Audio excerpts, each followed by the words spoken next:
All right, we are continuing applying Alex Hormozi's $100 million money models to my local cleaning company and seeing what works. I want to explain to you guys the next section of this series, which is on continuity offers. Continuity offers is a fancy way of saying recurring revenue model. Essentially, that's what it is. You make it stupidly easy for them to commit to this because you make a lot more value for them upfront. You could offer a continuity offer whenever in the cycle, but typically they're going to get a bonus if they sign up today. So it is time bound, it is urgent, it's things like that. So examples of this would be, let's say you go into a gym and the gym's like, hey, yes, it costs $100 per month, but if you commit to 12 months, it's only $10 a month, something like that. That's kind of how it would work in terms of the very pure, simplistic form of a continuity offer. Now, when it comes to home services, some models inherently have this. Home cleaning inherently is generally a recurring revenue business model. And I'll give you stats around it. Typically, like 1 out of 3 customers you sell on the phone, you probably want them to get them on a recurring program. Ideally, you can increase this a lot more by having a really solid continuity offer. That's what I actually like about this section of the book, is it makes my brain go, maybe there's actually things I could offer to them to get them to stick around longer and sign up for a recurring program. I say cleaning is inherently like that because homes get dirty all the time. You're not like, hey, I got my home cleaned, I'm good for the year. Like, it doesn't really work that way unless it's like a move in, move out, or something where it's truly a one-time cleaning. Other home services might be different, and you have to get a little bit more creative to build a continuity offer. For example, if you have a roofing company, you get the roof done. What are you going to constantly sell them for a continuity offer, right? That's a point where you have to invent something like, hey, we're going to do a continuity offer of a warranty. You only pay $20 a month. If there's any issue with your roof, we come out and fix it for free or something like that. Like, there's things you could probably have to invent if they're typically higher ticket types of services where continuity isn't as baked in. I think you could make continuity offers for any industry, but in home services, the way I think about it is high ticket offers where typically it's smaller frequency, roofing, painting, whatever, you'd have to invent some sort of continuity offer. Low ticket services generally have continuity baked in. Car washing, mobile pet grooming, remote cleaning, all of these have continuity baked in as a concept already. Now, there's a couple types of continuity offers that Hormozi goes over. The first one is something called a continuity discount offer. It's pretty much saying, hey, you get the first X months or the first X thing for free if you commit to a longer term type of thing. Some simplistic terms for cleaning companies might be, hey, we'll give you your first deep cleaning for free if you sign up for a 12-month agreement. That's an example of what Hormozi is talking about. If it's a gym, it would be like,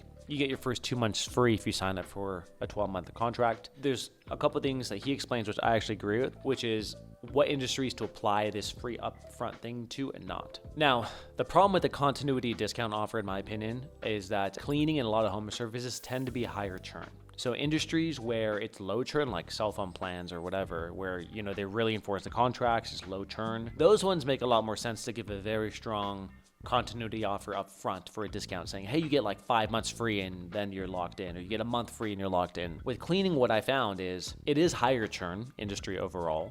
Typically 2.5 to 5% churn monthly is what you see from recurring customers, which is generally a lot. And also another stat is most churn happens in the first 3 cleanings.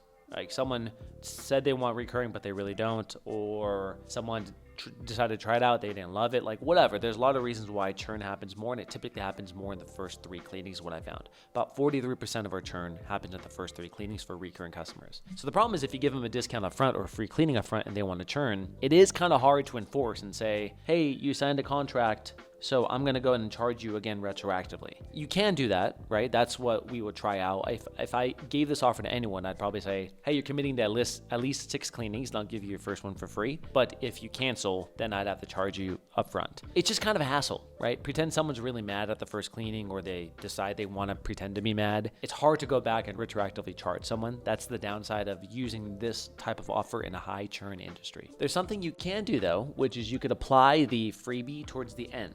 So you could say something like, hey, you commit to 6 cleanings, and once you complete 6 cleanings, I'm going to give you a free deep cleaning for free, as long as you are committing to 6 cleanings and signing this. And then if they're like, oh, I want to cancel before 6 cleanings, like, okay, that's fine. You just don't get the freebie at the end. That's one way of doing it. I don't love that because I want to get them hooked in and committed to X number of jobs up front.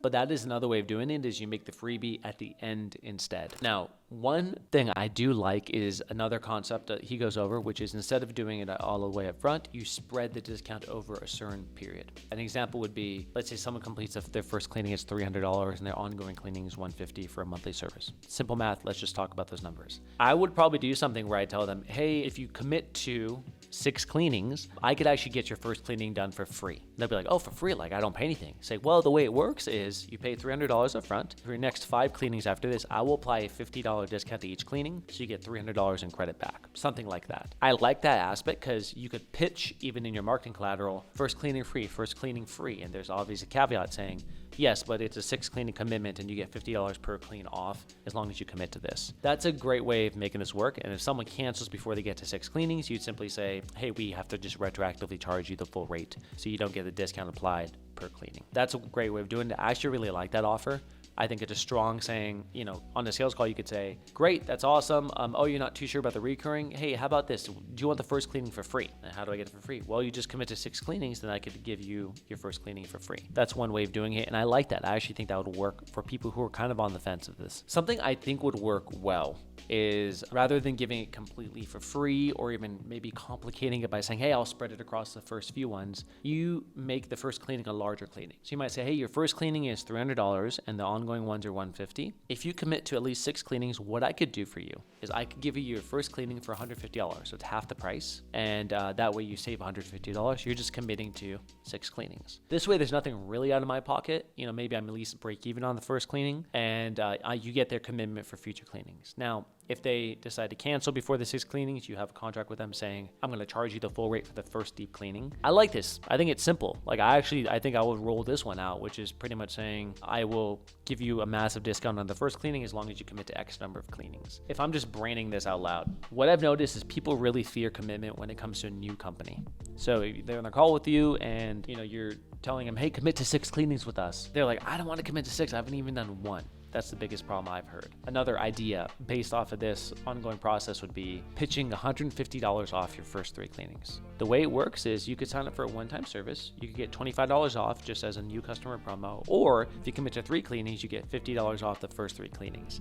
It's less of a commitment than 6. I'm giving him less of a discount. I'm spreading $50 discounts across the first 3 cleanings only. It's another simple way of doing this. These are all kind of forms of the same type of thing, which is you give them some sort of bonus to commit to a longer term.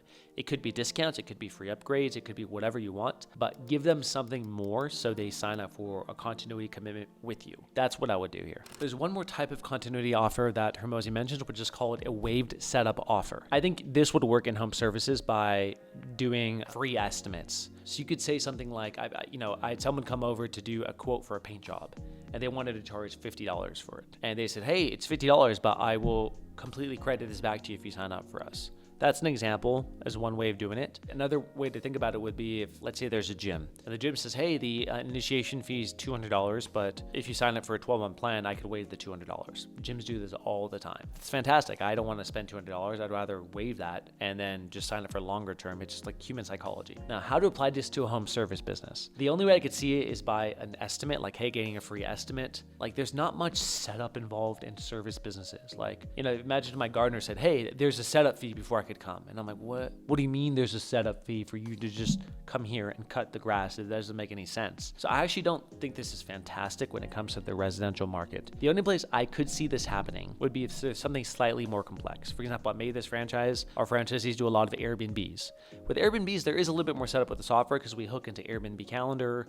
We do all this kind of stuff. We do have some hosts who say, hey, I don't want to sync my calendar. I'll book you as needed. A great thing would be, hey, sync your calendar so we get all of your bookings. If so, I could waive the setup fee. If you want to go ad hoc and just book yourself, that's fine, but it's a $50 setup fee just to get you going for the hassle. That's the easy way of them saying, all right, well, let me just give you all of my bookings then because I don't want to pay this setup fee. So that's the only situation I might see in the cleaning industry where you want a setup fee. But besides that, to me, it sounds silly to have a waived setup fee when it comes to home services. So that's it for continuity. I would actually rate this section pretty high as a positive when it comes to applying money models to home cleaning companies. I think there's very simple things you could do, and the simple is better. Human psychology, especially with cleaning companies, is, hey, I don't want to commit if I don't know. So you want to make it a little bit more risk-free. So pretty much the continuity offer I would roll with my cleaning company is, hey, why don't want you to sign up for these cleanings, like at a discount. If you decide you want to cancel, I'll just charge you the full rate for the first one. So it's de-risked, but you get their buy-in and they might want to sign up and stay because they get proper discounts going forward. I like that part of it. I even like the part which is slightly more complicated by going to customers and saying,